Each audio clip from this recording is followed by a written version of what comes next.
लेकिन मेरा मन नहीं मान रहा। अरे बहू, काम नहीं करूंगी तो कैसे चलेगा? बिल्कुल ही अपाहिज हो जाऊंगी। निशा सास को वो जो काम बोलती वो करने दे देती है। एक दिन निशा की सहेली का फोन आता है। सास सुन रही होती है कि वो किसी से बात कर रही है। क्या हो गया, वहाँ से चली जाती है।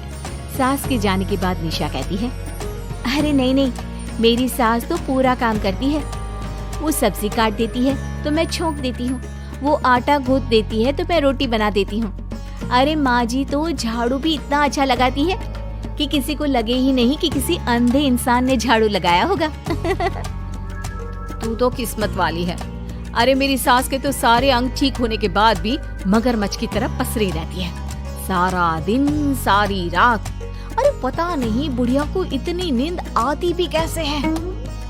खैर, वक्त बीतता है और एक दिन निशा मोहल्ले में पति के साथ जा रही होती है कि सास की सहेली मिल जाती है। अरे आंटी, कैसी हैं आप? कहाँ जा रही हैं? तुम लोगों के घर ही जा रही हूँ बेटा। तेरी माँ ने बुलाया है, कह रही थी बहुत जरूरी काम है। वैसे तुम लोग कहाँ जा रहे हो? हम मेरे मायके जा रहे हैं।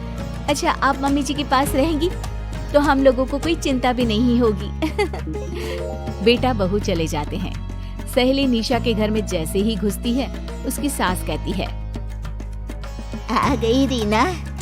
जब से अंधी हो गई हूँ तू तो आती ही नहीं घर। अरे क्या बताऊं, अब बोल क्या करती मैं।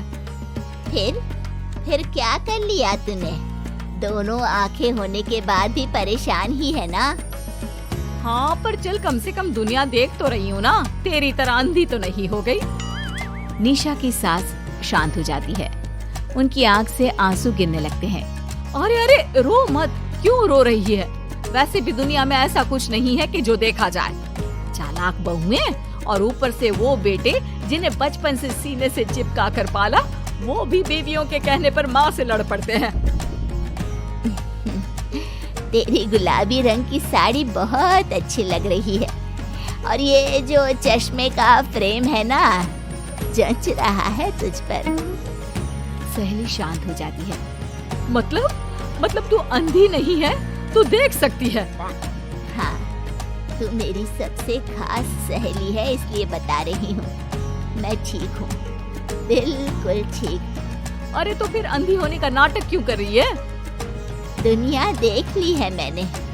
देखा है मैंने कैसे सास को देखकर बहुएं रंग बदलती है। मैं अपने बेटे के बिना नहीं रह सकती। पति का सास देती है और सभी बैठकर खाना खाते हैं। माँ जी, ये लीजिए, कटहल खा लीजिए।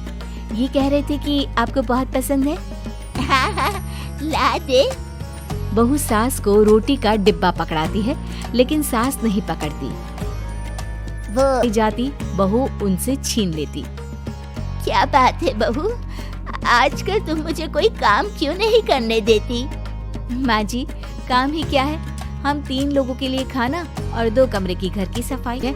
लेकिन डर के मारे सास के हाथ से चाय की ट्रे गिर जाती है। बहू की सहेली बोल पड़ती है, अरे कुछ काम होता नहीं है तो करती क्यों है बुढ़िया, एहसान दिखाने के लिए? अरे मैं तो कहती हूँ तू भी इस अंधी को वहीं छोड़ा। नहीं निशा बहू, मुझे माफ कर दे, गलती से ट्रे गिर गई। मैं सारा काम करूँगी, बस मुझे मेरे बेटे से अलग ना कर। मैं नहीं रह पाऊंगी उसे देखे बिना। बस माँ, यही सुनना था। आप देख सकती हैं, फिर भी डर के मारे जो नाटक आपने अंधी होने का खेला, मैं उसे खत्म करना चाहती थी। माँ जी, आप घर की बड़ी हैं, मेरे पति की माँ है। मेरे लिए आपकी जगह भगवान से कम नहीं। आप अंधी नहीं भी होंगी तो भी मैं कभी भी आपको खुद से दूर नहीं करूंगी। माँ जी, मेरा विश्वास रखिए। फिर निशा सहेली को देखती है।